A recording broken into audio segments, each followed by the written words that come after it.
Have you ever seen a job description that all but had your name on it to get interviewed and then find out that it went to someone else? That is exactly what we're talking about here on the channel for Transitional Leadership. I am Kelly Hearn, and I help individuals and businesses implement leadership and career skill development to foster an even greater impact. And if you have felt like there was a job that should have had your name on it and it just didn't in the end, well, it might be because it actually was written for somebody else. So, back in college, I took a class in business writing, and we ended up talking about applying for jobs and interviewing for jobs and how we would respond to those situations. Now, at the time, we assumed naively that if we were the most qualified person for the job, that we would get it. And our professor said, that's true sometimes. Sometimes you'll get a job offer. Sometimes you won't be qualified, which check. That's what we expected, right? But then he went on and said, sometimes you'll be overqualified. Okay, that checks out too. And sometimes you won't be named Tom. Now, as silly as that sounds, and whether you like it or not, there is a lot of bureaucracy in business. And sometimes they write a job description with the exact candidate that they want in mind. Now, I don't just mean that the ideal version of a candidate with all of the experiences and all of the capabilities that they want. I mean the exact candidate. They are thinking of Tom when they write the job description. And then they just leave off the name. So they know that they're going to hire Tom. Tom knows that they're going to hire Tom. They just don't tell anyone else that they're going to hire Tom. Now, that can be extremely frustrating. And if you let it, you can live there in that frustration. Or you can take a proactive approach and see that the exciting part is that you can actually be Tom. You can have a job description that's written specifically with you in mind, where everybody that's involved actually knows that they're hiring you. They just don't tell the other candidates. So, how do you influence the creation of your perfect career? Three things, all right? Write these down. You know your skills and your strengths. I'm going to go deep into each one of these, but write them down right now. You know your skills and your strengths. Number two, you listen to what they need. And number three, you showcase how you can fill that need. Now, that sounds simple, but let's dig into it, right? Because I've had positions created for me and I have seen them created for clients as we've stood on these exact points. So I can help you too as you work through these and become the Tom that gets hired for that job.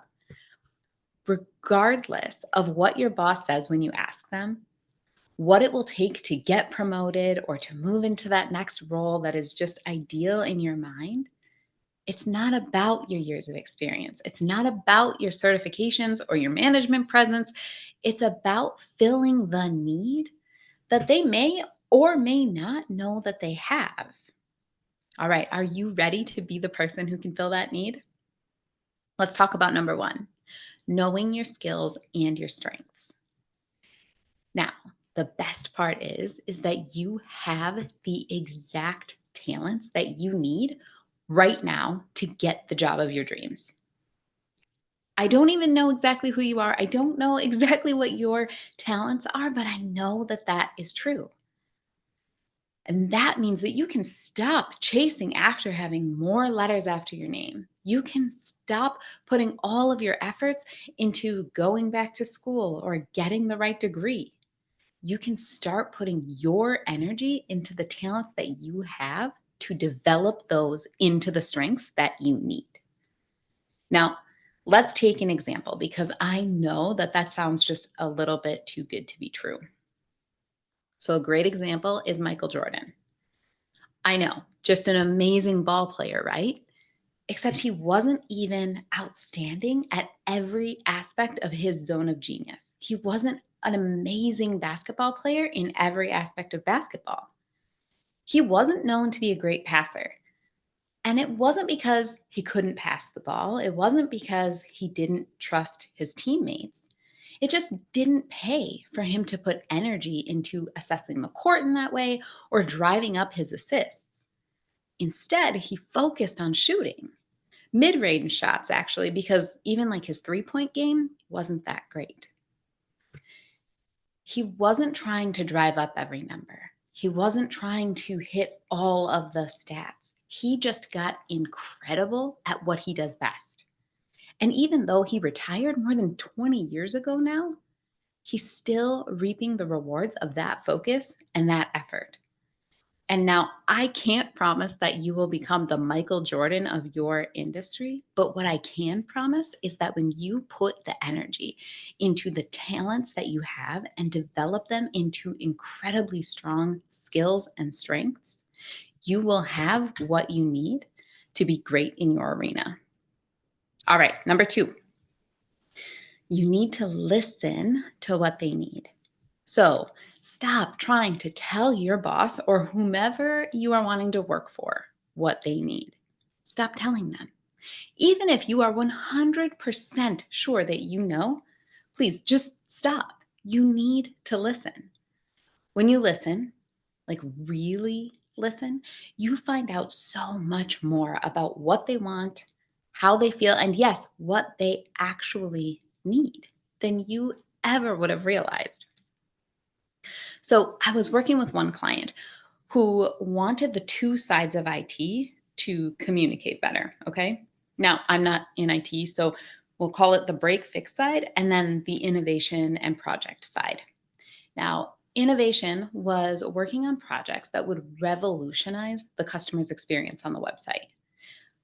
But it then created a lot of bugs that the break fix side needed to prioritize and work on.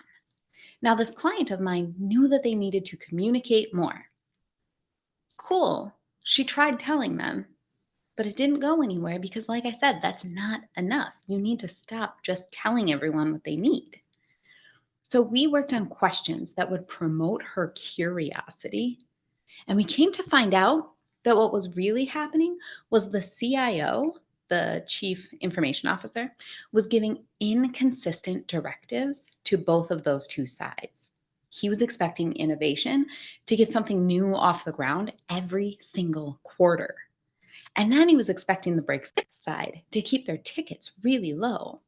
So, yes, my client was right on communication, but it wasn't the two departments that needed more open dialogue like she originally thought. It was the directors over those two areas that needed to get aligned with the CIO, right? They needed to have an aligned vision to take to him. Stopping and listening identified that they were frustrated, they were tired, and they wanted to work together, but they were getting pushed in different directions. I'm sure this is something you can relate to, right? You think you know the answer, but as you dig a little bit deeper and you peel back those layers of the onion, you find out that there's so much more there. If we had just stopped here and knowing that your talents and the importance of building them into strengths, and then listening better to understand the root cause, we'd have a passive, stagnant pile of information. And while it would be knowledge, knowledge is not power because stagnation doesn't actually get you the job. Knowledge doesn't get you the job. What did I say? We need to get to number 3, right? We need to showcase the value that you can bring. That's what will get the job description written especially for you. So there's a reason I used Tom as the example in the beginning. Let's bring him back, right? Let's bring him back from earlier. Tom actually worked in commercial insurance and he was an operations consultant on the work comp side of the business. He had counterparts, so similar peers to him, that were in each of the different lines of business. So they all reported to different directors, but did similar types of work. His boss was complaining that the other consultants didn't do as much as Tom did. And the VP, so his boss's boss, was concerned that they weren't seeing consistent progress in each of those lines of business. Now, Tom knew that he could lead, he knew that he could influence, he knew that he could manage people, right? So he had those strengths and skills that were coming into play. So he started seeding the idea of what a specific team handling operations would mean for them and how that would actually solve the problems that he had heard them talking about, right? He had been listening to what their needs actually were. And when that job description was written, it all but had Tom's name on it. So, of course, he was going to be the person who took on that role. On their own, building your strengths and understanding the greater need, they have merit, right?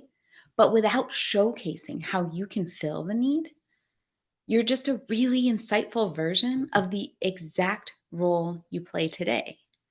And that's not what we're going for. We're going for getting you into your dream job, not being a really high performing version of the same role you're in. And by drawing that through line to help you highlight yourself as the solution to the problem, that is how you get there. Now, I can just see you, right? You're getting called into your boss's office, you have this quick chat put in there, and it's that pit in your stomach that used to be dread, where you used to feel all of that fear for getting called in. Now you have anticipation because you know what you bring to the table. And you're so glad that you put the strategic work in to be the exact solution that they were looking for. Now, that is exactly what you want, right? You want to get called in and say, this is the role that we have for you. All right, friends. I hope that this was beneficial for you today. If it was, give me a like, give me a follow, and share this with other friends who are trying to get into that dream job and have it constructed specifically for them. Have a wonderful day.